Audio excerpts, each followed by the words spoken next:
Fotonya adalah sebaik-baiknya manusia yang bermanfaat bagi manusia yang lain. Gitu kan. Itu hadis itu ya. Gini, ada orang tua ingin tapi anaknya nggak mau. Ya itu yang sering terjadi. Makanya Gitu kabur-kaburan kalau di Iya. sana. Iya. Ada anak mau tapi orang tua tuanya itu nggak siap. pandangannya agak sempit gitu ya. Iya. Ketika kebaikan yang kita bangun, yang kita punya, yang kita inginkan, yang kita cita-citakan, Ya. dia akan bertemu dengan kebaikan orang lain juga yang punya cita-cita yang sama. Yang sama. Ya.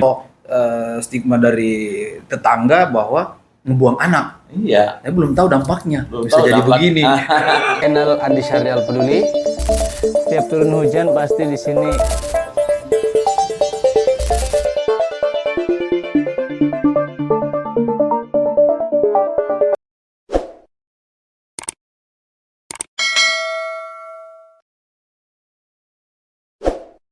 Selamat datang di channel asli Andi Syahrial Peduli. Kawan-kawan sosial media, hari ini saya ditemani sama sosok putra Kabupaten Bekasi yang buat saya luar biasa, guru saya, sahabat saya juga, dan banyak memberikan masukan-masukan yang positif buat saya. Beliau adalah Kiai Haji Adi Amin, LC. Gimana kabarnya? Assalamualaikum Kiai. Waalaikumsalam. Sehat. Masya Allah. Alhamdulillah. Sehat ya. Asli ya. Asli Andi Syahrial Peduli. Masya Allah. Keren. Terima kasih Kiai sudah berkenan mampir ngobrol-ngobrol di tempat kami. Senang juga saya juga.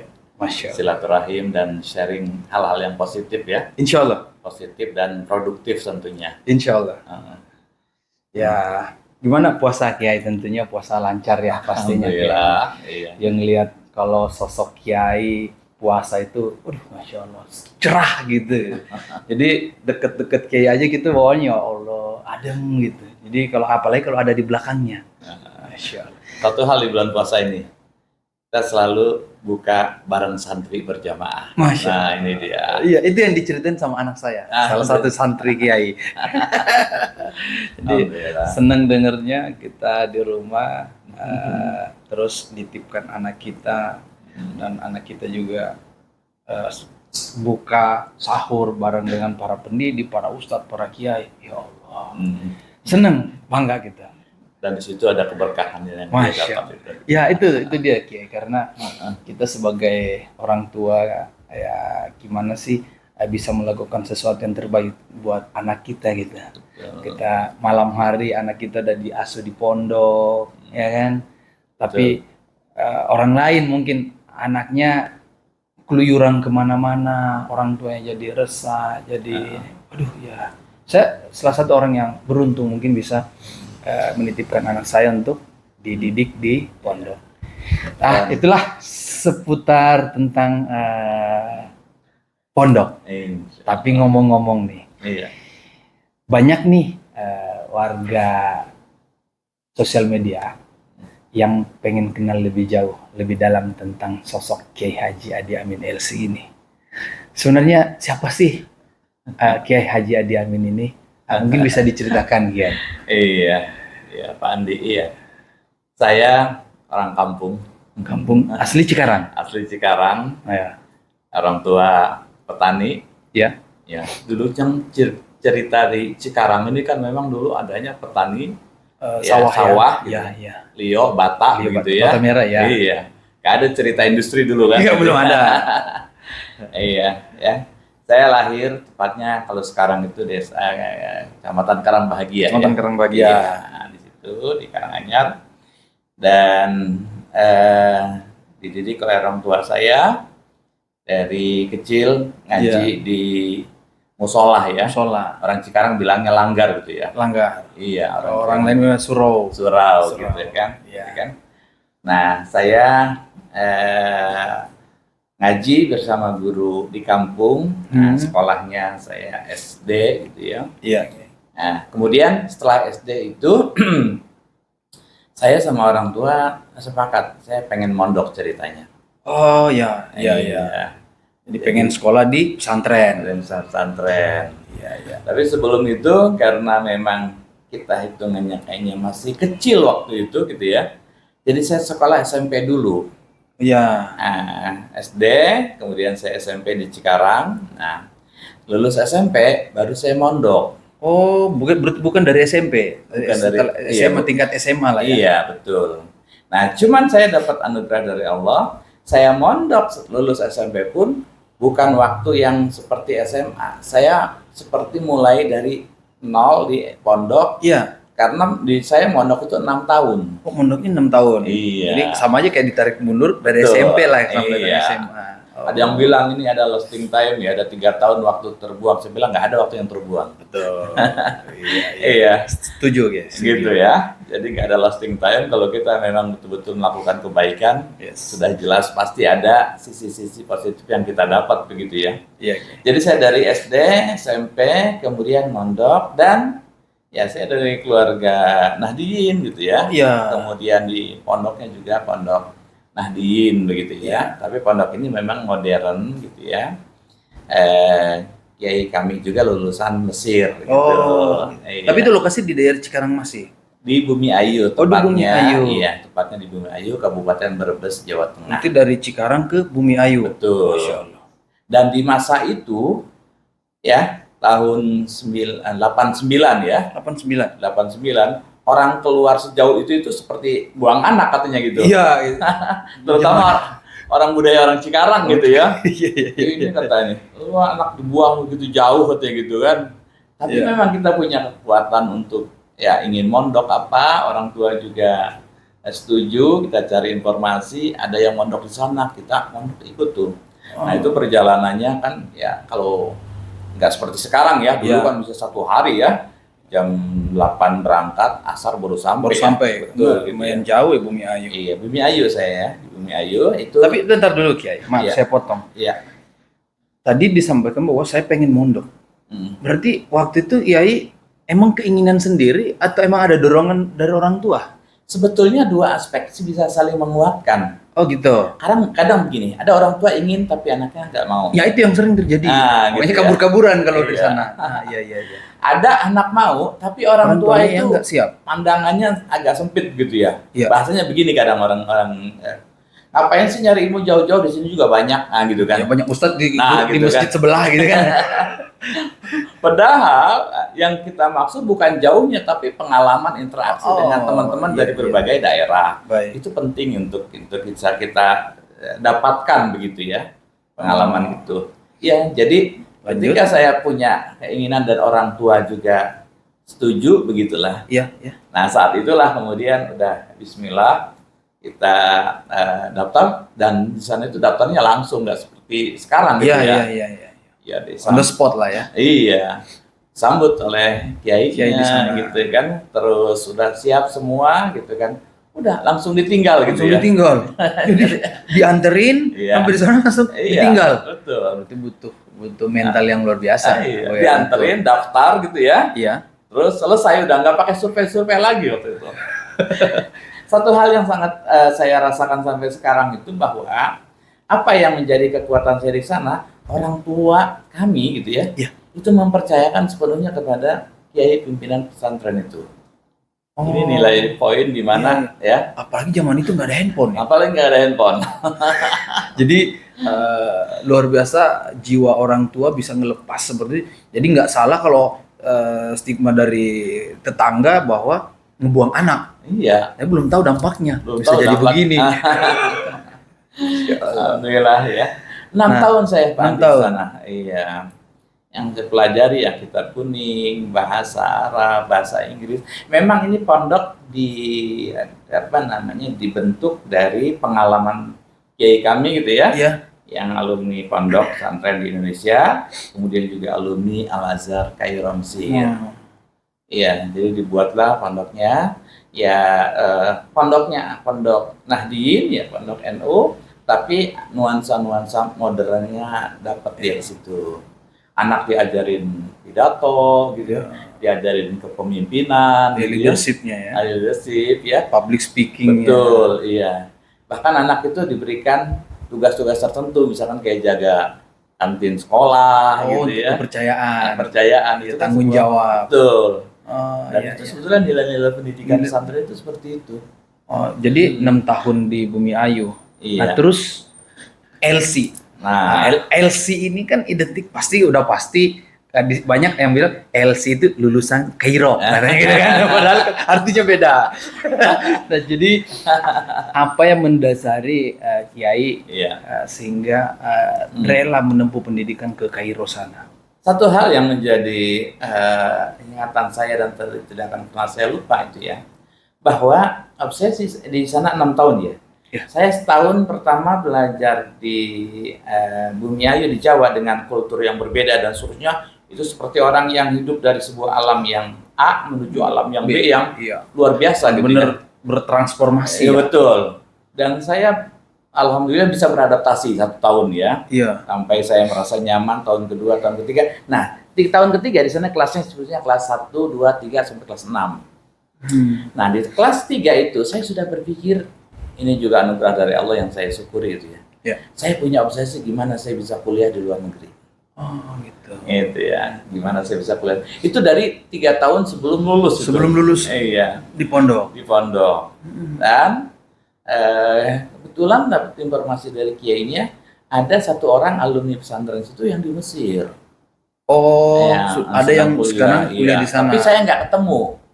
Saya masuk, dia sudah nggak ada. Gitu, Iya. Beda generasi ya. Iya, beda generasi. Akhirnya apa, gitu kan? Saya punya obsesi dan saya nggak punya channel gitu ya. Maksudnya nggak punya ordal lah. Iya, gitu lah. Iya gitu ya. Iya, nggak punya teman yang akan Link berangkat sana. ke sana atau gimana. Pokoknya bismillah aja gitu kan. Yakin. Gitu ya.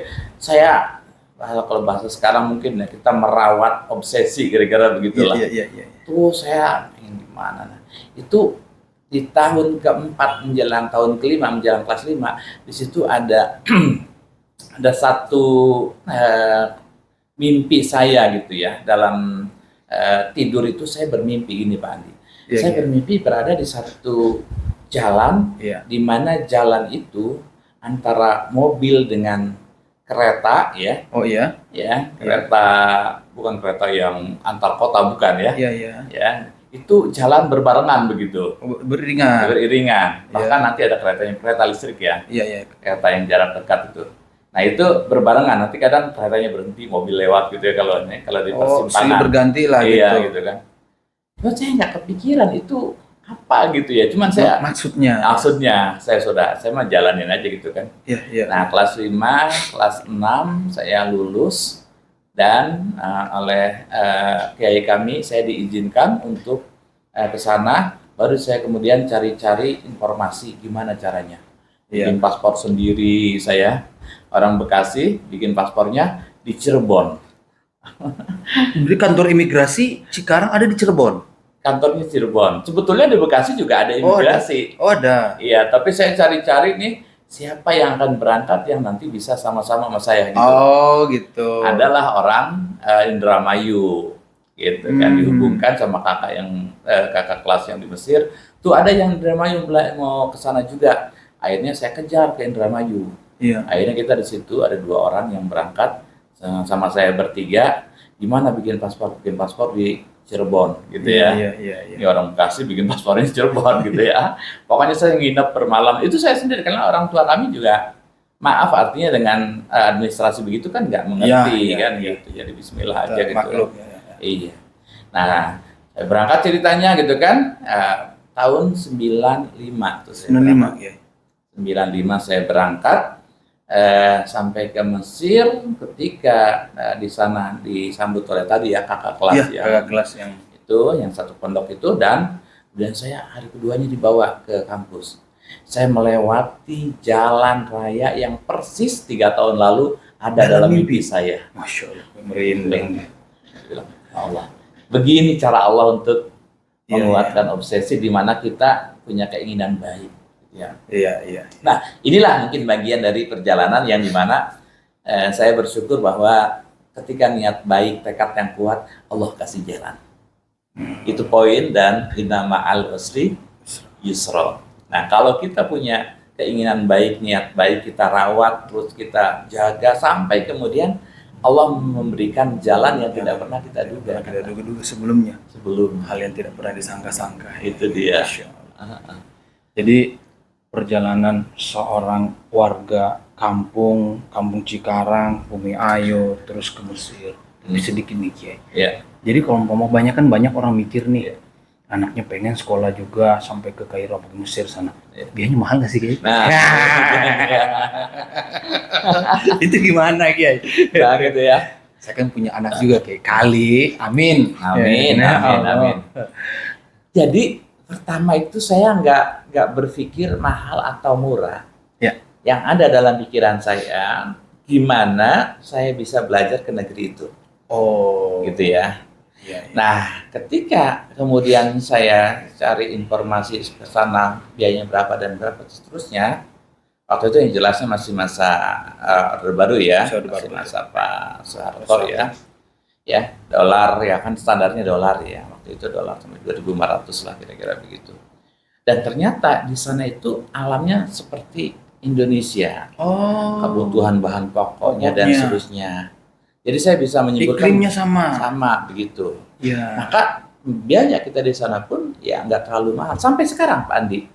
Sampai sekarang anak saya yang di Turki, anak saya itu termasuk ada kawan saya anaknya di Mesir, itu living cost untuk bulanan sama seperti anak di sini sedang mondok di Bumi Ayu atau sedang mondok di mana gitu ya. gitu lah. Oh, minta doanya Kiai. Amin, Mudah-mudahan amin. siapa tahu anak. Dan memang ada negara-negara yang secara cost cukup besar gitu ya, misalkan Iya.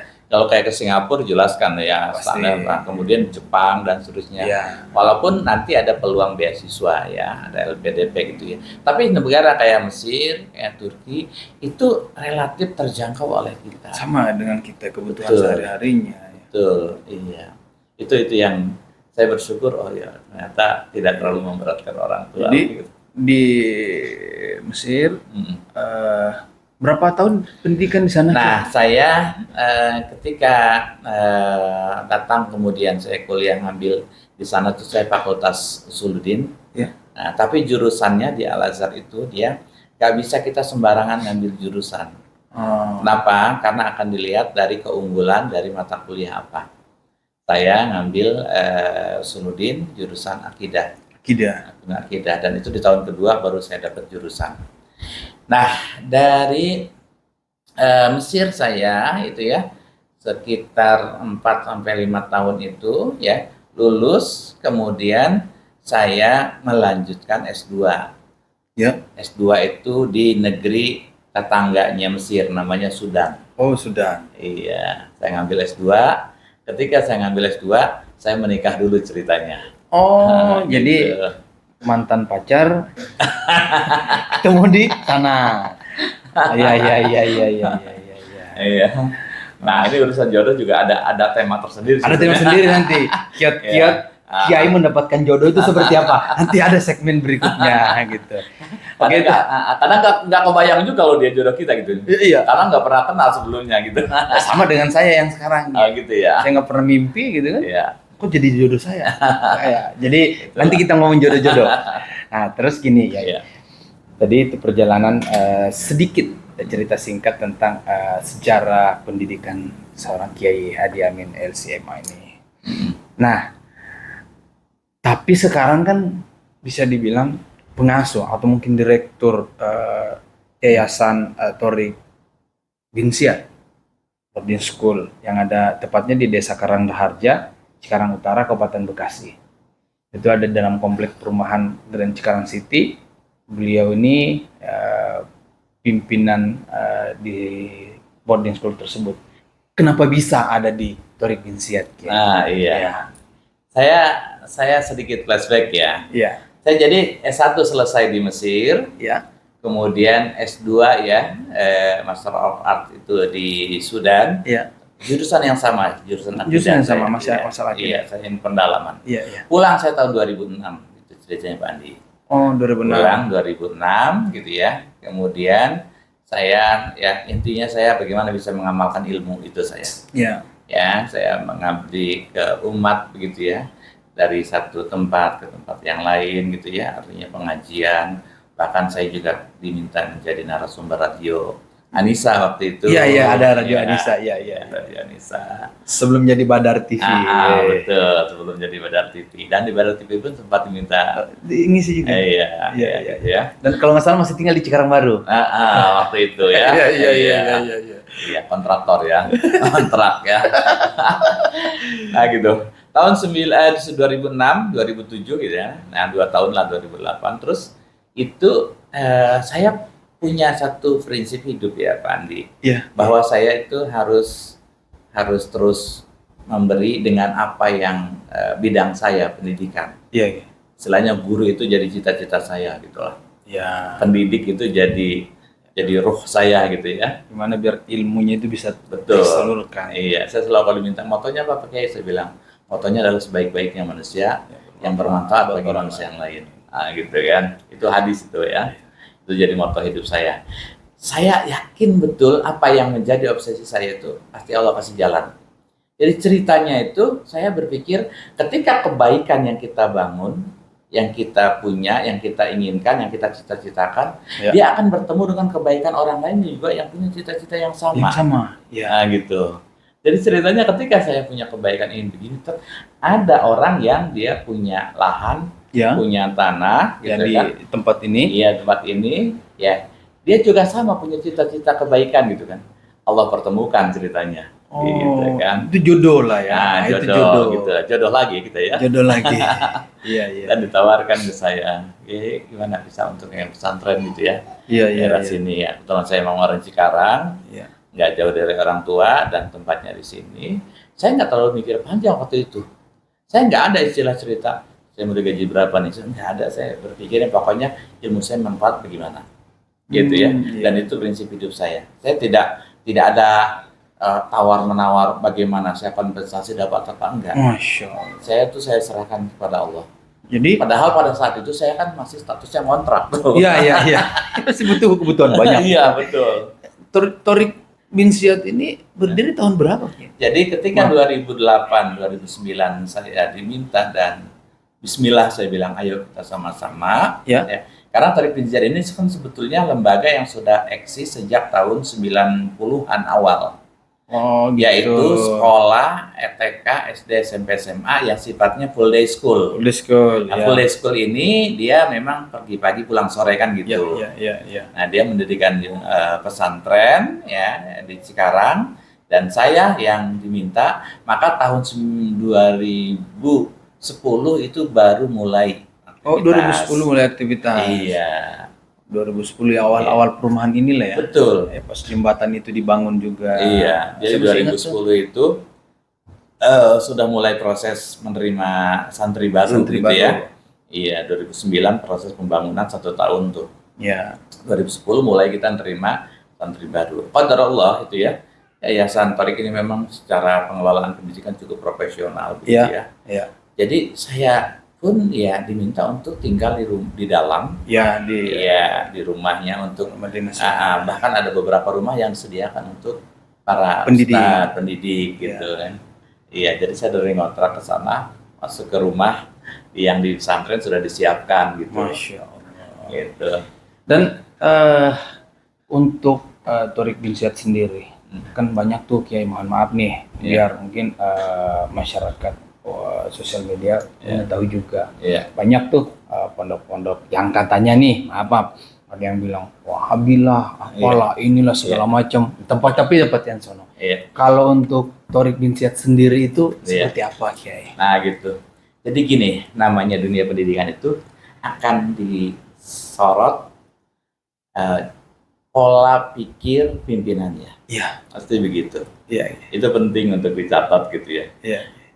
Pemikiran dari pimpinannya ini backgroundnya bagaimana dan seterusnya begitu. Iya. Ya, kalau orang mungkin bilang begitu, mungkin kalau saya berpikir husnuzan sih dia hanya ingin mengkonfirmasi, tapi kemana konfirmasinya? Betul, gitu kan? Itu. Iya, sehingga asumsinya muncul begini ya. Iya. Jadi dilihat dari pimpinan itu arah pemikirannya ke apa gitu kan? Ya, saya yang ketika diamanahkan begitu untuk mengelola pendidikan, termasuk nanti soal nama juga perlu kita. Kenapa pakai nama Torik bin Ziyad ya? Iya. Jadi saya yang background pendidikan pesantren, kemudian juga saya dididik dari kiai saya yang Nahdien, bahkan beliau sebagai pengurus Dewan Suriah Ya. Kabupaten sampai 3 periode itu ya. Oh, Dan beliau sangat senang sekali saya di sini diamanahin untuk pesantren, dan beliau kan beberapa kali datang mendoakan itu. Jadi kiai iya. saya itu kan warga-warga juga sekitar ya tahu ketika awal kita membangun. Jadi saya memang dididik dari kultur NU gitu ya, Oh, dari masyarakat Bekasi yang juga secara kultur kan sebetulnya ke NU gitu ya, betul. gitu ya. Dan ketika kita bicara tentang pendidikan, maka pendidikan itu juga nuansanya adalah Ahlus Sunnah wal Jamaah. Berarti clear ya. Gitu. Isu yang di luar sana katanya gitu. Tariq bin Ziyad ini begini begitu begono. Gitu. Nah, tapi ya itu tadi kembali disampaikan tadi. Kenapa pakai Tariq bin Ziyad? Nah, Tariq bin Ziyad ini kan nggak banyak orang yang kenal, Iya. ya, tapi sebagian orang tahu bahwa itu adalah seseorang yang istimewa. Gitu. Iya. Jadi nama ini sebetulnya lebih kepada sebuah obsesi kita untuk bisa mencetak generasi seperti itu.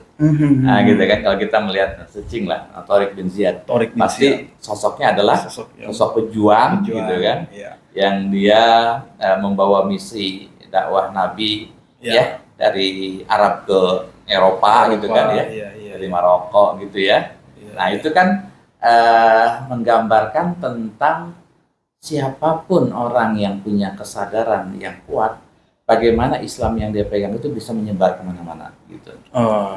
Itu pemikiran Islam itu begitu dia. Gitu ya. Nggak ada istilah Islam itu perang, yang ada adalah menyebar kebenaran, menyebar kebaikan, Ya. dan tidak dibatasi oleh ruang dan waktu, kemana saja. Ini hebatnya Islam itu kalau kita bicara ya, dari titik Madinah sebagai pusat peradaban pada masa Rasul menyebar ke seluruh dunia, Eropa, Afrika, Asia gitu kan. Dan ini sosok Tariq bin Ziyad itu adalah sosok di antara sekian banyak pejuang-pejuang Muslim yang menyebar kebaikan. Masuk kayak Khalid bin Walid terkenal sekali gitu ya. gitu kan, yang pedangnya Nabi kan. Masya Allah, ya. Gitu. Nah, mungkin perlu disampaikan juga Kiai. Sekarang Tariq bin Ziyad ini bukan cuma SMP ya Kiai, tapi SMA-nya pun sudah ada. SMA sudah ada. SMA sudah ada 2 tingkat ya? 2 angkatan. 2 angkatan. Betul. 2 angkatan. Alhamdulillah. Yang di sistem pendidikan yang diinin di Tariq bin Ziyad seperti itu sendiri seperti apa? Iya. Mungkin bisa dijelaskan. Iya. Jadi pertama dari penamaan ya. Ya. Penamaan ini kita angkat sedikit walaupun substansinya pada dasarnya sama. Sama ya. Jadi yang disebut dengan pesantren, yang disebut dengan boarding school, yang disebut dengan ma'had, nah gitu kan. Oh iya, Itu kan tiga kata yang terlihat berbeda ya. Ya sebetulnya ini dia juga pesantren bahasa Indonesianya, ma'had bahasa Arabnya, boarding school bahasa Inggrisnya. Iya. Gitu. Cuma kan banyak orang tahu tuh nih. Iya. Kalau boarding kesannya wah gitu kan, high class. Tapi kalau pesantren tradisional, pelan sama aja Kiai. Sama aja. Oke, Jadi konsepnya yang paling mendasar itu adalah bagaimana menguatkan aspek agama, tapi tidak ketinggalan dari aspek iptek dan pendidikan umumnya. Yes, setuju. Jadi itulah yang disebut dengan keterpaduan. Terpadu antara ilmu agama dengan ilmu umum. Makanya kita ngambil itunya SMP, SMA gitu. Jadi untuk pendidikan keagamaannya memang sudah ada di kepesantrenan. Nah, kemudian pendidikan umumnya kita berafiliasi kepada Kementerian Pendidikan Nasional. Oh, gitu. Tetap umumnya ada dapat ya. Umumnya SMP, SMA itu kan memang nama itu nanti dia kemana afiliasinya kan gitu. Iya. Kalau sanawiyah, aliyah kan afiliasinya ke Kemenag ya. SMP, SMA itu ke pendidikan nasional, dan di situ kita betul-betul menerapkan apa yang menjadi aturan dari pemerintah untuk standar pendidikan nasional itu, SNP itu. Iya.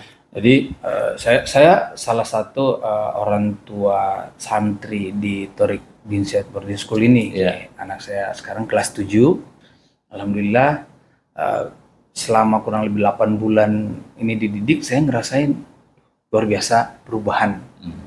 Dan ya perlu sampaikan bahwa hal-hal yang mungkin positif buat saya dan mungkin orang lain menilainya seperti apa. Anak saya ini dari sisi kemandiriannya sangat signifikan. Begitu kalau pulang dia udah bisa mandiri, bisa begini-begini. Ketika pun saya tanya bagaimana pengalaman di dalam, ini senang, nggak pernah sedikit pun mengeluh, nggak pernah sedikit pun mengeluh Kiai. Jadi di dalam terkait masalah biasanya nih makanannya, biasanya kan namanya orang tua ya, gimana makanannya selama mondok di situ? Makanannya, wah bagus. Jadi kita ada request menu, ya kan? Terus masalah pakaiannya gimana? Ya laundry bagus, rapi, segala macam setrikaannya, bla bla bla. Terus pendidikannya gimana? Ya bagus, teratur. Alhamdulillah dengan biaya segitu, nih maaf ya menurut saya ini standar lah ya. Dengan biaya segitu bisa mendapatkan fasilitas seperti itu. Dan dengar-dengar juga anak saya semalam saya ditunjukin Guys, ada videonya gitu kan, mempresentasikan sesuatu gitu pakai bahasa Inggris. Kamu udah bisa bahasa Inggris? Iya, di sini kan katanya kita minggu ini pakai bahasa ini, minggu depannya pakai bahasa ini, dialek sehari-hari.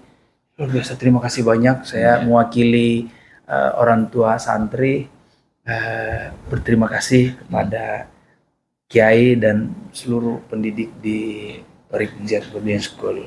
Iya, ya, terima kasih juga Pak Andi ya. Ini sebagai media yang menyampaikan pesan-pesan pendidikan sosial ya.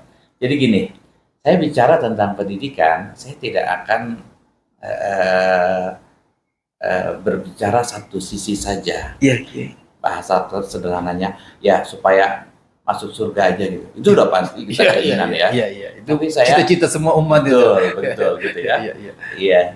Jadi tidak sekuler. Sekuler itu dia kan hanya mementingkan dunia, melupakan akhirat begitu. Betul. Jangan hanya ngurusin akhirat tapi lupa dunia begitu. Iya. Harus ada keseimbangan. Jadi konsep yang kami kembangkan ya itu A3B ya. Ada akhlak, Al-Quran, akademik, bahasa. Nah, iya. Ini yang menjadi simpulnya. Jadi A3B akhlak, Al-Quran, akademik, bahasa. Sama bahasa. Betul. Kurikulum yang kita bangun itu ya adalah kurikulum diniyah sama kurikulum akademik. Yes. Nah, disitulah ya. Diniyah ini nanti mengurusi masalah akhlaknya, masalah Qur'annya gitu ya. Nah, akademik nanti mengurusi masalah tentang kurikulum kependidikan umum yang kemudian di situ bahasa dan satu lagi digital classroom ya gitu. Ya, sekarang pas mau masuk para peserta harus pakai iPad. Waduh. Tadi udah bismillah gitu. Satu hal yang berbicara orang ketiga, waduh ini high class dan seterusnya. Saya juga ingin jelaskan bahwa apa yang dikeluarkan itulah yang kemudian menjadi cost dari layanan kami. Ya, itu ya. Ibaratnya harga gimana barangnya. Kenapa? Karena memang bicara tentang pendidikan dan sarana itu bagaimana sarana ini menjadi cara kita untuk mencapai lebih cepat dari proses yang kita inginkan kan gitu. Terbantu begitulah. Ya, jadi iPad itu bukan soal gaya-gayaan, tapi ini media yang membantu proses pembelajaran lebih mudah. Betul. Gitu ya. Iya. Bahasa Inggris bukan gaya-gayaan, tapi ini cara anak mengenalkan kepada anak bahwa kalian pada masa kalian interaksinya bukan lagi sama orang Sulawesi, Kalimantan, Jawa, tapi interaksinya dengan Indonesia nanti. Iya, semua benua. Iya. Maka harus terbangun ya kesadaran dari sekarang untuk memiliki modal-modal dasar yang dimiliki oleh anak, termasuk diantaranya bahasa gitu. Ya, maka kurikulum kita ya baik diniyah maupun akademik itu semua harus berjalan seimbang, disupport oleh sarana yang memadai. Sehingga anak itu mereka lebih cepat untuk menangkap pelajaran dengan media yang ada, dengan sarana yang ada, tapi ingat tidak terkesan anak itu dimanjakan apalagi tidak mandiri. Justru ada wilayah-wilayah kemandirian, ada pembelajaran disiplin, pembelajaran kepemimpinan yang kita bangun kepada anak-anak. Contoh, di setiap kamar mesti harus ada ketua kamar. Nah, itu dia. Nah, sedikit nih, Kiai. Di setiap kamar harus ada ketua kamar. Dan secara bergantian itu secara nanti. bergantian. Dan itu notabene kakak angkatan. Iya. Dan ada lagi ustadz pembimbingnya. Betul. Nah, dari gini Kiai. Sekarang belakangan ini kan marak kita dengar nih Iya. pembulian, perundungan anak-anak santri oleh temannya sendiri. Bagaimana apa ya upaya-upaya yang telah dilakukan Iya. oleh pihak Thoriq bin Ziyad ini sendiri Betul. dengan isu-isu yang beredar di luar supaya jangan sampai ada kejadian di Thoriq bin Ziyad. Betul. Ini biar kita sebagai orang tua juga tenang juga ya. Oke ya. Iya, iya. Ini mulai dari dasar ya. Dasar. Dari dasar ya. Iya. Jadi terkait pendidikan itu adalah saya bahasakan ya. Yes. Interaksi antara guru dengan anak, Iya. dengan santri. Bahkan termasuk saya ya, walaupun sebagai apa istilahnya di top manajemennya di Iya, Boarding iya. gitu, saya pun terjun langsung mengajar. Walaupun intensitasnya nggak seperti guru Iya, setiap yang hari, lain, ya. tapi saya harus ketemu dengan anak. Saya ada ngajar kitab kepada anak yang SMP khusus SMP, yang SMA khusus SMA. Untuk apa? Untuk saya bisa menyelami mereka. Iya. Untuk saya bisa mengetahui mereka. Betul. Nah, baik mereka sebagai personal ataupun mereka punya background keluarga seperti ini dan seterusnya. Di anak-anak kita itu background orang tuanya sangat beragam. Beragam. Militer, polisi, Oh, berbagai macam pejabat, kultur. ya. Yang dewan juga ada juga. Ada juga. Iya, gitu ya. Nah, saya selami itu. Dan yang menjadi inti dari apa tadi masalah bullying dan perundungan. macam-macam itu, Iya, iya. saya sampaikan begini. Pertama yang harus dibangun adalah kesadaran dari setiap anak. Iya. Maka perlu edukasi yang terus. Iya. Bahasa orang tuanya, anak itu kita rewelin terus, nah gitu. Iya. Kita kasih tahu, nggak boleh begini. Iya udah tahu, ya kita juga gitu. Nggak apa-apa, walaupun dia udah tahu kita kasih tahu lagi. Karena memang sifat manusia itu dia perlu Selalu diingatkan. diulang. Iya. Itu kita belajar dari mana? Dari ayat. Ayat itu kan fabi ayyi ala rabbikum tukadziban itu berapa banyak. kali? Iya. Kenapa? Udah kasih nikmat, lupa lagi. Ya, diingetin lagi, lupa lagi kan begitu. Iya. Sama, proses pendidikan itu adalah proses yang berulang. Itu yang pertama. Jadi edukasi yang kita sampaikan. Yang kedua regulasi. Nah ini, Iya. ada aturan. Iya. Aturan yang mengikat. Dan aturan itu kita sampaikan kepada anak. 1 begini, 2 begini, 3 begini. Ada namanya pelanggaran ringan, pelanggaran berat, pelanggaran sangat berat gitu ya. Iya. Tapi itu jangan dipahami sebagai sesuatu yang seolah-olah mengikat. Bukan, justru ini peraturan itu untuk membuat anak nyaman, Iya. anak aman begitu. Nah, kan kita sebagai orang tua kan takut ya. Iya. Ada di media sosial grup WhatsApp, wah dibully. Udah anak saya gimana ya gitu ya. Jadi memang dunia sekarang berbeda sekali dengan waktu kita dulu pesantren begitu ya. Di mana akses informasi mereka dapatkan dari mana-mana. Iya. Bahkan mereka yang masih SMP itu secara berpikirnya masih labil, dia ingin melakukan sesuatu, landasannya adalah ingin mencoba tanpa mempertimbangkan aspek resiko gitu. Itu ya, nah, Iya, modelnya seperti itu. Iya, Maka kita itu harus betul-betul aware ya, menyadari sepenuhnya kondisi seperti ini harus kita antisipasi. Maka edukasi kita sering omongin, kita sering sampaikan. Yang kedua regulasi begitu ya. Iya. Kita sampaikan ini loh aturan kita di sini, dan itu kita sampaikan juga ke orang tua. Iya. Agar orang tua paham. Kenapa? Kalau sudah regulasi, nanti ada sanksi yang harus ditanggung oleh anak sebagai konsekuensinya. Begitu. Iya harus ya. Iya begitu ya. Jadi tindakan preventifnya kita lakukan. Iya. Nanti yang kuratifnya juga penyelesaian kalau memang ada kasus. Iya. Juga kita sudah punya aturan main yang sendiri. jelas. SOP-nya ada ya. SOP-nya ada. Iya. Kenapa itu? Ya inilah yang menjadikan sebagai garansi kepada orang tua. Orang tua, kita nggak menjamin anak itu 100% benar.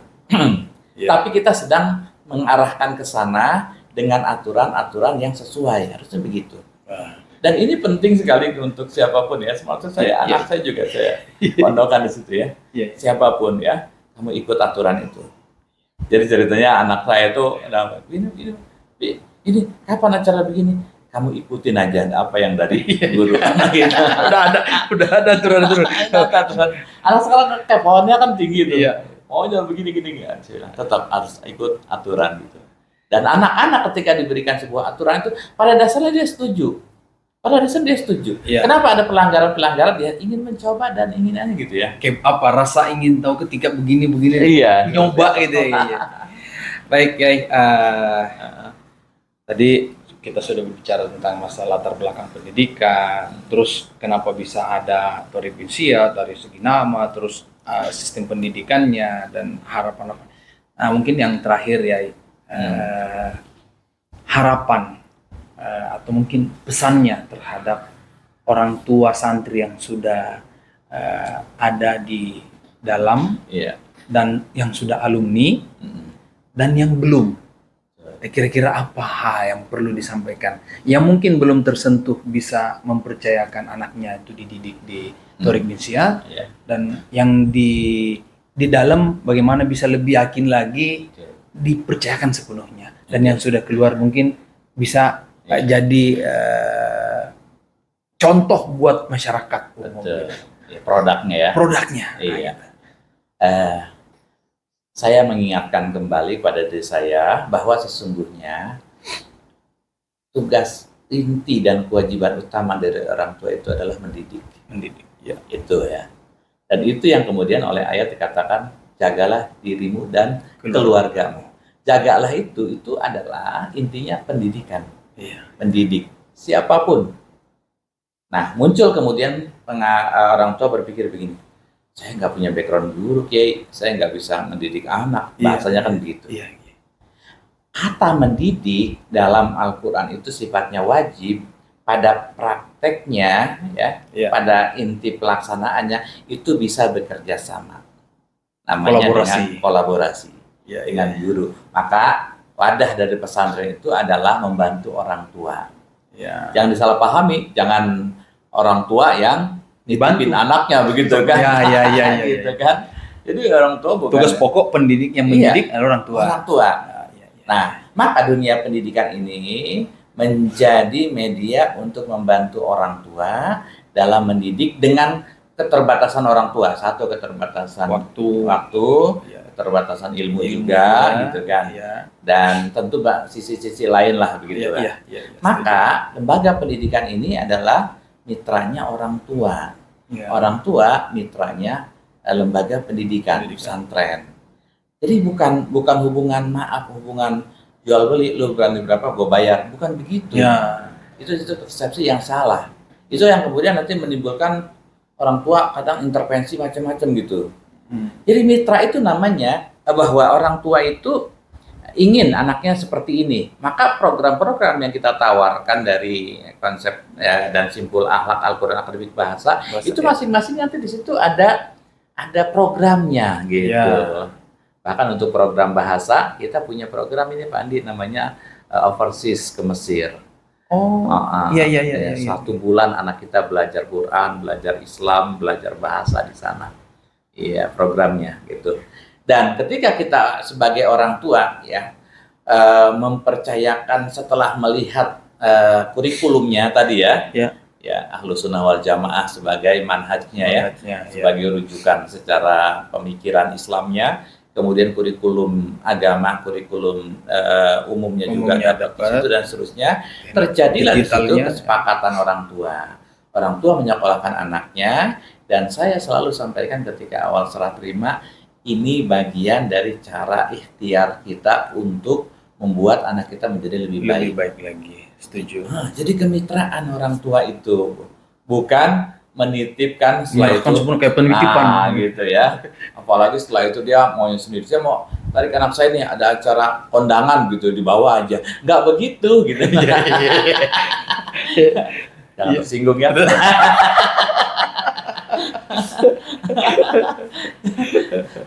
Jadi anak kita santri kita terapkan disiplin itu supaya mindset mereka, oh iya begini caranya. Karena kan masing-masing bulan sudah ada target-target tuh target anak itu bisa ini, target anak itu selesai ini dan seterusnya gitu kan. Jadi maka waktu yang tersedia oleh kita dalam 1 tahun itu sudah ada program-programnya secaranya. Dari awal tahun kita sudah programkan untuk 1 tahun. Nah, akhirnya orang tua itu ketika memahami betul apa yang menjadi misi pendidikan kita ingin anak-anak kita itu mengacu kepada 2 hal, dan ini menjadi visi kami. Apa itu? Soleh dan cerdas.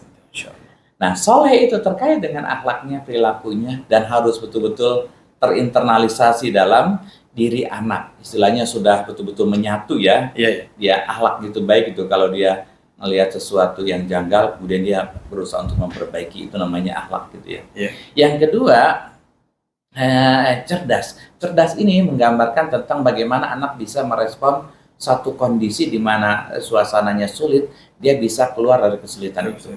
Harusnya berpikir begitu. Betul. Dan ini adalah misinya para nabi. Masya Allah. Gitu ya. Iya. Jadi misinya para nabi itu adalah mensolehkan, mencerdaskan. Mencerdaskan. Jangan juga berpikir sekolah Islam yang penting agamanya, yang luarnya, yang umumnya nggak apa-apa, nggak dapat. Nggak berpikir begitu. Ya. Justru kita harus bersaing dengan dunia global, dunia luar, di mana pos-pos penting di tengah masyarakat dalam sebuah peran-peran penting, anak kita harus berperan. Harus ada di situ, hadir di situ. Hadir di situ. Betul. Hadir. Kenapa? Karena dia sudah punya modal utamanya, yaitu modal akhlaknya bagus. Akhlaknya bagus, tanggung jawabnya. Iya.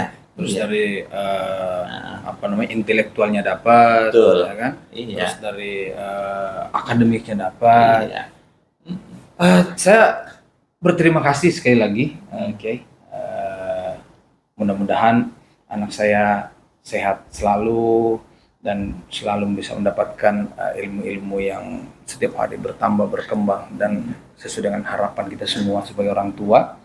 Ya mudah-mudahan bisa lanjut lagi. Amin. Harapan hal yang terbaik. Ya, okay. Dan kami pun mohon doa dari Ya. semua orang tua ya, siapapun, bahkan masyarakat. Ya. Kita pun dengan masyarakat menyatu. Ya. Bahkan setiap bulan Maulid pun ya. kami mengadakan Maulid dan masyarakat sekitar juga bisa hadir. Artinya kehadiran kita ya menjadi bagian dari masyarakat. Lingkungan sekitar. Iya, kemarin saya ngeliat pas bagi-bagi iftar ya. Betul, bagi-bagi iftar, kemudian berbagi berkah gitu ya. Misalkan di bulan Muharram ada program berbagi untuk masyarakat gitu ya. Iya. Maka kerjasama orang tua dan juga lingkungan itu yang kami bangun. Ya, jadi orang tua ikut berpartisipasi, difasilitasi oleh sekolah, jadi antara orang tua, sekolah dan lingkungan, jadi satu bagian mitra. Inilah yang disebut dengan miniatur hidup, kita saling membutuhkan, saling memberi begitu. Iya. Memang di lingkungan pun kita nggak bisa tanpa tetangga, kita nggak bisa sama orang lain, kita nggak bisa hidup sendiri, jadi Tarzan ntar. Itu dia. Makanya saya bilang gini Pak Andi ya, jangan sampai kita masuk aliran baru dalam dunia modern. Apa itu aliran barunya? Kalau aliran misalkan komunisme apa, ini aliran baru namanya cuekisme. Masya Allah. Ngomong-ngomong, terima kasih banyak Kiai. Kita udah ngobrol-ngobrol. Mudah-mudahan kawan-kawan peduli, warga sosial media sedikit menangkap hal-hal positif dari obrolan kami, dan apabila ada yang kurang berkenan mohon dimaafkan. Mudah-mudahan apa yang kami sampaikan bisa menjadi pengalaman baru, bisa menjadi motivasi untuk para orang tua santri, bisa menjadi ilmu baru apa yang kami obrolin tadi. Dan sekian dari kami. Wabillahi taufiq wal hidayah. Assalamualaikum warahmatullahi wabarakatuh. Terima kasih. Waalaikumsalam warahmatullahi wabarakatuh. Insyaallah.